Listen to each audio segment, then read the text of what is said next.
먹고 살만한데 왜 화가 날까? 먹고 살만한데 왜 화가 날까라는 제목으로 하나님 말씀 증거하도록 하겠습니다.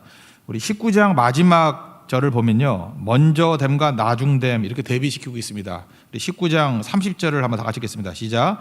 먼저 된 자로서 나중되고 나중된 자로서 먼저 될 자가 많으니라. 그러니까 하나님 나라의 질서는 세상의 질서와 다르다는 거죠. 먼저와 나중이 이렇게 뒤바뀌게 된다. 그러면서 포도원 품꾼 이야기를 쭉 하고 난 다음에 포도원 품꾼 이야기의 결론도 또 동일합니다.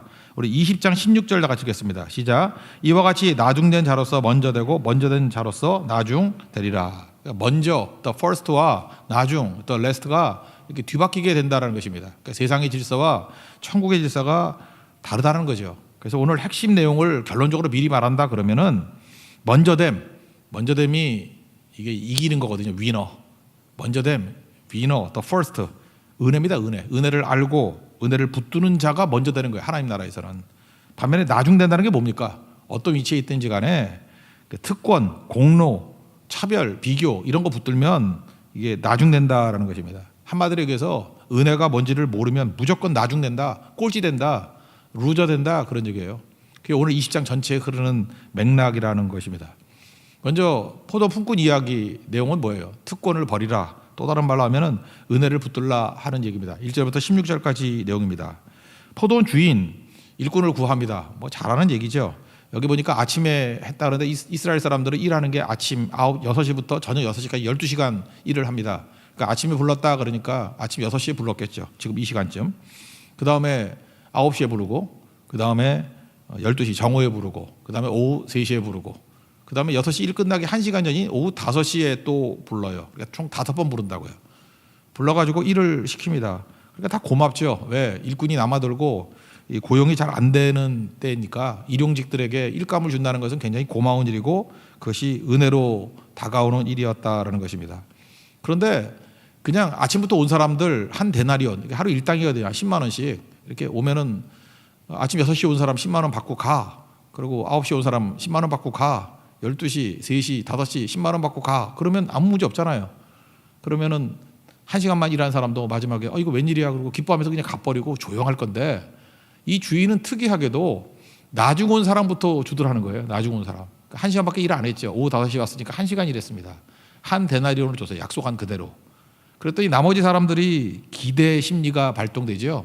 1시간 일하는 사람에게 한 데나리온을 줬으니 나는 뭐 예를 들어서 6시간을 일하고 9시간을 일하고 어떤 사람은 12시간 일하는 사람도 있을 거 아닙니까? 얼마나 많이 줄까? 이랬는데 똑같이 10만 원 주더라는 거예요. 그래서 사람들이 원망하게 되었다. 그 이유가 뭡니까? 원래 자기가 약속했던 거 받고 한 달이면 받는 것도 그것도 은혜거든요. 근데 은혜는 다 사라져버리고 원망만 남게 되었다. 이렇게 되면은 이게 바로 뭘 하는 거예요? 이게 루저라는 거예요. 이게 나중된다.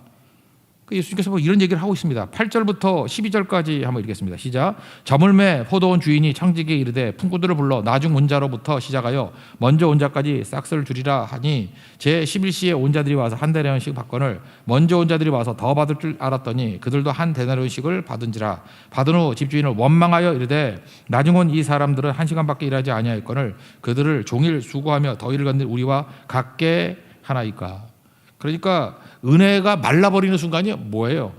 특권, 공로, 차별, 비교. 저는 특공차비라고 얘기했는데 특공차비, 특권, 공로, 차별, 비교 이런 거 있으면 은혜 건조기예요. 모든 은혜가 다 말라버립니다. 그럼 무조건은 나중되고 이런 사람들은 루저가 된다라는 것입니다. 우리는요 진짜 그래요. 뭐 좀 하고 난 다음에 맨날 남하고 비교하잖아요. 또 뭘 좀 하고 난 다음에 털끝만큼 또 다르면요 차별하려고 그래요. 내가 너보다 낫다 그러고, 그죠? 내가 얼마나 헌신했는지 아느냐 그러고 자기보다 비교해요. 맨날 좀 낫다 그러면 시기 질투하고. 그러면 이런 일들 하는 거 특권 권리 의식 갖고 요즘에 이 시대가 얼마나 권리를 주장합니까? 뭐 소비자의 권리 무슨 권리 주장하면 무조건 루저라는 거예요. 권리 주장하는 인생 사는 건 세상에서 그렇게 살지 모르지만 그렇게 살면 루저가 되는 거고, 공로 내가 얼마나 많이 일을 했는데 여기도 그러잖아요. 뭐 더위를 견디는 우리, 종일 수고하고 더위를 견디는 우리, 이렇게 이런 자세로 나가면 무조건 루저라는 거예요. 진짜 나중된 자라는 것입니다. 그리고 차별하는 거죠. 1시간 일하는 사람하고 나하고 어떻게 똑같을 수 있냐? 뭐 3시에 온 사람도 마찬가지죠. 뭐 나 3시간 일했는데 1시간 일하는 사람하고 어떻게 똑같느냐? 이렇게 차별하고. 그러니까 끊임없이 비교하고, 그러니까 이 특공차비, 특권의식, 공로의식, 차별, 비교, 만약에 이게 우리 가운데 발견된다 그러면 무조건 진자다, 루저다, 나중이다, 더 레스트다, 성경 이렇게 얘기하고 있습니다. 그래서 예수님이 그 사람에게 뭐라 그래요? 내 것이나 가지고 가라. 우리식으로 하면 뭐죠? 먹고 꺼져 그랬다고요. 예수님 먹고 꺼져 임마. 13, 14절 읽겠습니다. 시작. 주인이 그 중에 한 사람에게 대답하여 이르되 친구여 내가 내게 잘못한 것이 없노라. 내가 나와 한 데나리온의 약속을 하지 아니하였느냐. 내 것이나 가지고 가라. 나중은 이 사람에게 너와 같이 주는 것이 내 뜻이니라. 그렇죠. 그러니까 먹고 꺼져 그러는 거죠. 왜? 너는 은혜가 뭔지를 모르고 매 순간에 그냥 권리 주장하고 공로 주장하고 차별 주장하고 맨날 비교만 하고 있니? 너는 은혜 건족이야. 은혜가 다 말라가지고 아무것도 없는 존재야. 여기 보니까 예수님이 친구여 그랬죠. 여기서 재밌는 게 뭐냐면 마태복음에 예수님의 어투가 나오는데 예수님이 친구여 이럴 때는 마음에 안 든다는 뜻이에요. 그래서 이게 좋은 뜻이 아니에요. 친구여 그러면 예수님이 마음 진짜 안 들 때 예수님이 할 수 있는 최고 욕이 이거야. 친구여 그러면 이건 마음에 안 든다는 거야. 예를 한번 들어보면 마태복음 22장에 혼인잔치 얘기가 나옵니다. 근데 예복을 안 입고 왔어요. 예복을 입고 와야 되는데 예복을 안 입고 왔어. 마태복음 22장 12절 보니까 친구여 어찌하여 예복을 입지 않고 여기 들어왔느냐. 그리고 쫓아내버린다는 얘기예요. 그 친구여 그럴 때 예수님이 그 마음에 안 들을 때 친구여 꼭 그래요. 또 한번 나오는 게 마태복음 26장에 가룟 유다 예수님 뭐 팔아넘기려고 왔을 때 입맞춤 하잖아요. 근데 마태복음 26장 50절 보니까 친구여 내가 무엇을 하려고 왔는지 행하라. 그 친구가 아니죠. 마음에 안 들 때 친구여 이런다는 거예요. 그리고 여기도 그러잖아요. 친구여 내가 내게 잘못한 것이 없노라. 그래서 혹시라도 교회에서 제가 친구여 그러면 아시겠죠? 무슨 뜻인지. 예. 그런 의미라는 거. 우리도 그래요. 우리 예수 믿는 사람들이 할 수 있는 최고의 욕이 그거 같아. 친구여. 너무 이상한 짓 하고 너무 무례하게 막 그러면은 한마디 하세요. 친구여. 그러면 아는 사람은 알아서 들어갈 거고 모르는 사람은 더 길길이 뛰겠지. 예, 하여튼 그래요. 예수님께서 하여튼 마음에 안 들었다 그런 얘기입니다. 그래서 먹고 꺼져 이렇게 얘기를 했다라는 것입니다. 그러므로 신앙인인데 우리가 신앙임에도 불구하고 자꾸만 특권의식 생기고 공로의식 생기고 차별의식 생기고 비교하게 되면 이거 루저라니까요. 이게 나중이 된다니까요. 그러면 이런 의식이 있으면 어떤 일이 벌어지겠어요? 자꾸 비교하고 차별하고 내가 공로가 있다고 생각하고 뭐 이러면은 불만이 생기겠죠. 불평이 생기겠죠. 여기같이 원망하겠죠. 그리고 자꾸만 뭐가 잠깐 못마땅해. 그죠? 이렇게 먹고 살만한데 뭐 다 있어요. 여기도 보세요. 한 대리만 받았다가 먹고 살만하게 된 거 아니에요. 그것도 은혜인데 말론 그래. 은혜 받은 것 같긴 해. 근데 뭐가 자꾸 화가 나. 은혜 받은 것 같기도 한데 은혜 받았다는 건 인정을 해요. 내가 지금 먹고 살거든. 일용할 양식을 주셔서 평안하게 살거든요. 근데 자꾸 화가 나. 그럼 이유가 뭐죠? 은혜가 말라버린 거예요. 그 기쁨이 사라진 거라고. 그러니까 감사도 없고. 그러니까 신앙생활 하는데 맹송맹송하고 뭔가 이렇게 허탈해. 이거 위기라는 겁니다. 이렇게 해서는 안 된다라는 거죠. 그죠? 예수님께서 원하는 건 뭐예요? 그 모든 사람들이 다 은혜 받기를 원한다. 뭐 그런 얘기죠. 15절 16절 한번 읽겠습니다. 시작. 내 것을 가지고 내 뜻대로 할 것이 아니냐. 내가 선함으로 내가 악하게 보느냐. 이와 같이 나중된 자로서 먼저 되고 먼저 된 자로서 나중 되리라. 그러니까 우리가 먼저 된 자, 위너가 되기 위해서 꼭 필요한 게 뭐냐면 이게 다 은혜군요. 나한테만 은혜를 베푸는 게 아니라 모든 사람에게 은혜 베푸는 것이 너무 감사하군요. 이런 의식을 가지면 위너고 뭔가 이렇게 특공차비, 특권, 공로, 차별, 비교 이런 게 자꾸만 내 마음속을 지배하고 있다면 나는 지고 있는 거예요 지금. 위너가 뭐예요? 이긴 자, 이스라엘이잖아요. 하나님의 백성들이 우리 영적 이스라엘 아니에요. 이긴 자가 돼야 될 거 아니에요. 위너가 되기 위해서는 이스라엘이 되기 위해서는 은혜 붙들어야 돼요. 은혜. 야곱이 이긴 자 됐던 이유가 뭐예요? 은혜잖아요. 축복해달라고. 구약인 축복이고 신약인 은혜라 그랬잖아요. 자격 없는 나에게 위로부터 값없이 주시는 거 그게 축복이고 은혜라고. 그래서 은혜에 놓치면 다 놓치게 된다. 이게 포동 품꾼 이야기의 핵심입니다.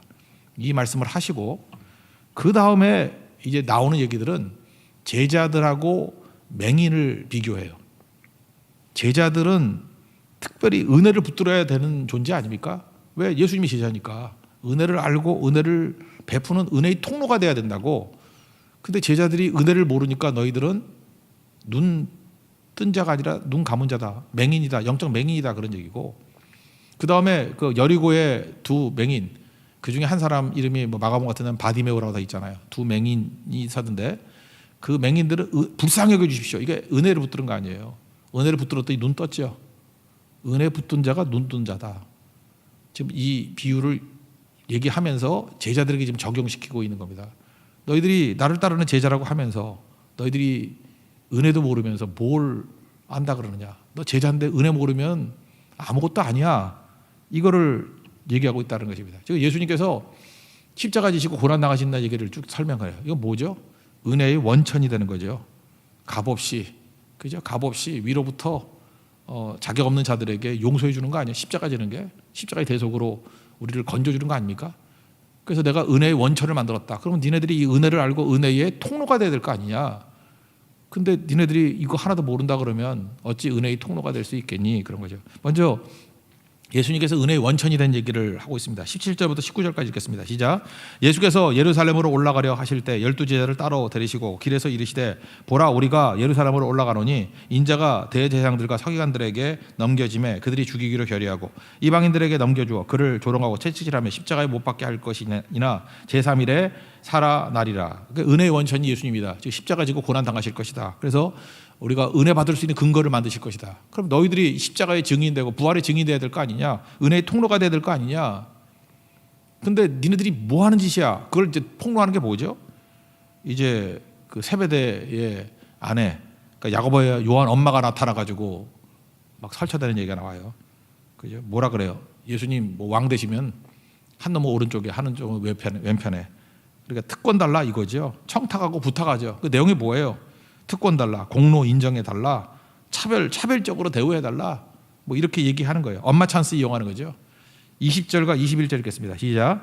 그때 세베대의 아들의 어머니가 그 아들들을 데리고 예수께 와서 절하며 무엇을 구하니 예수께서 이르시되 무엇을 원하느냐 이르되 나의 이 두 아들을 주의 나라에서 하나는 주의 우편에 하나는 주의 좌편에 앉게 명하소서. 그때 예수님이 뭐라 그래요? 네가 내가 마시려는 잔이 뭔지나 알고 그러느냐?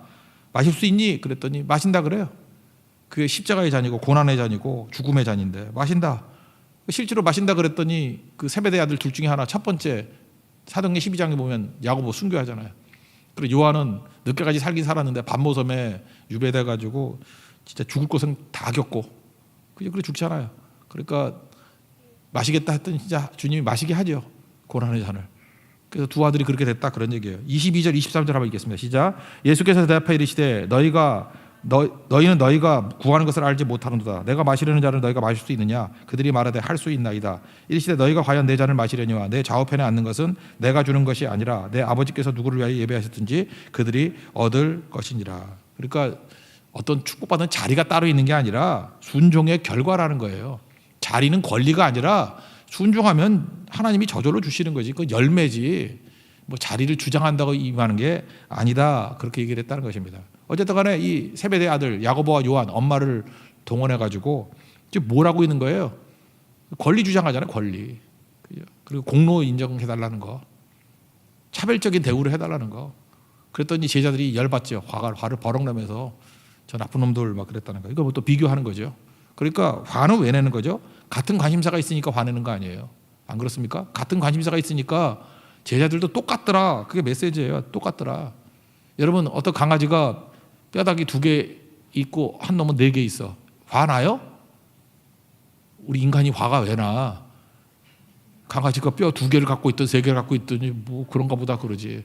근데 우리가 개면 화가 나. 왜 똑같이 2마리 키우면서 왜 한 놈은 2개 주고 하나는 4개 줘? 그죠? 근데 인간적인 거면 또 뭐가 될까요? 우리 같으면 뭐 좀 좋은 것들이 있죠. 뭐 왜 한 사람한테는 100만 원 주고 한 사람한테는 500만 원 줘요. 그럼 화가 나겠지. 그거는 관심사가 똑같은 거니까. 그러니까 여기서 제자들이 이 문제에 대해서 화를 냈다는 건 뭐예요? 말을 안 하지만 그 자리 내 자리인데 그런 의식이 있는 거 아니겠습니까? 그런 거죠. 그래서 여기서 서로 다툼이 일어나고 막 그러잖아요. 그때 예수님께서 마지막으로 정리를 해 주시죠. 앞에 있는 그 은혜 비유하고 똑같은 거예요.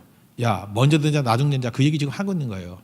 세상의 질서와 하나님 나라 질서가 다른 거야. 세상에서는 주관하려고, 제가 그랬죠. 돈이 부자 3종류 얘기했죠.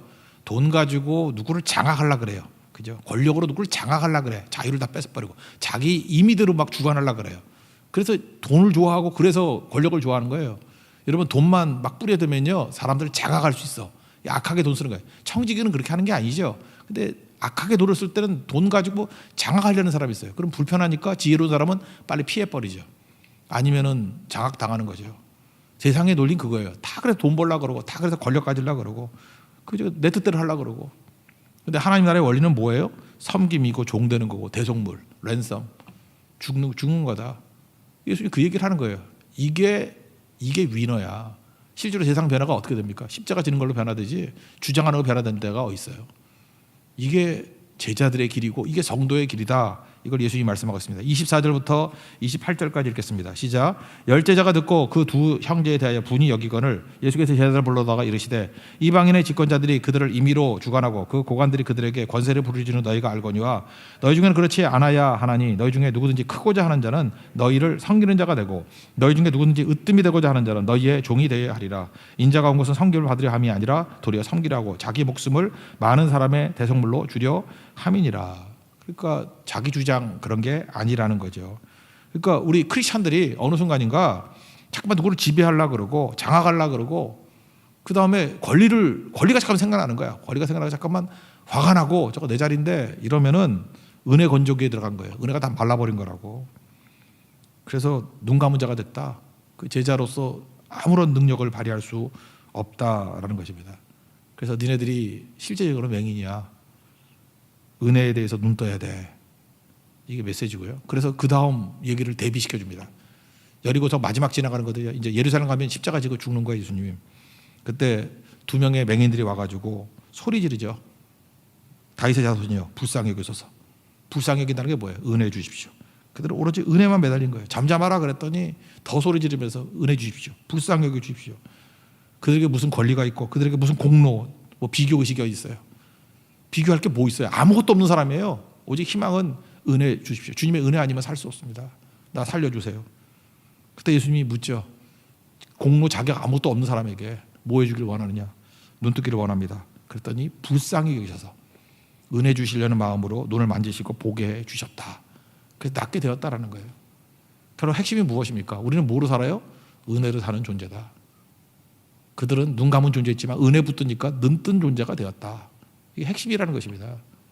그럼 우리 신앙생활 좀 오래 하다 보면요, 어느 순간인가 은혜 건조기에 들어가가지고 뭘 알긴 알아요. 내가 구원받았다는 거. 근데 은혜 감각이 없는 거예요. 그죠? 그래서 맨날 권리만 생각나, 특권만 생각이 나고, 내 공로만 생각이 나. 내가 땀 흘리고 힘들고 저 사람보다 더 많이 했는데, 그리고 뭐 털끝만큼만 좀 잘한 게 있으면 자꾸 차별하려고 그래. 나 새벽기도 나왔는데, 그리고 옆에 있는 사람 보니까 나 새벽기도 전출했는데 저 사람은 화요일날 빠졌어, 수요일날 빠졌어. 그죠? 그것도 다 나오면 어떻게 되는지 알아요? 나는 5시 반이면 나오는데 쟤는 제 시간에 나오는데 하여튼 털끝만큼만 잘 있어도 그 다음에 끝나면 뭐라 그래요? 나는 통곡기도회까지 다 하는데 저 사람은 5분 전에 나갔는데 다 기록해 놓는 거라고요. 그래서 그걸 차별해가지고 내가 낫다라는 걸 주장하려고 그러는 거라고요. 그리고 그 사람이 자격 없다는 걸 주장하고. 그럼 뭐예요? 루저라는 거, 루저. 그게 나중되는 거예요. 나중되는 거. 은혜라는 건 항상 은혜가 살아있어야 힘이 생기고요. 은혜가 살아있어야 내가 싱싱해지고 누구를 살릴 수 있고, 은혜가 살아있어야 사역이 돼요. 사역이. 은혜가 살아있어야 영광 가운데 거하게 된다. 그럽니다. 그래서 예수님께서는 이거예요. 제자들에게 지금 경고해 주는 거예요. 은혜 따르면 끝이야. 은혜 붙드는 종이 돼야 된다.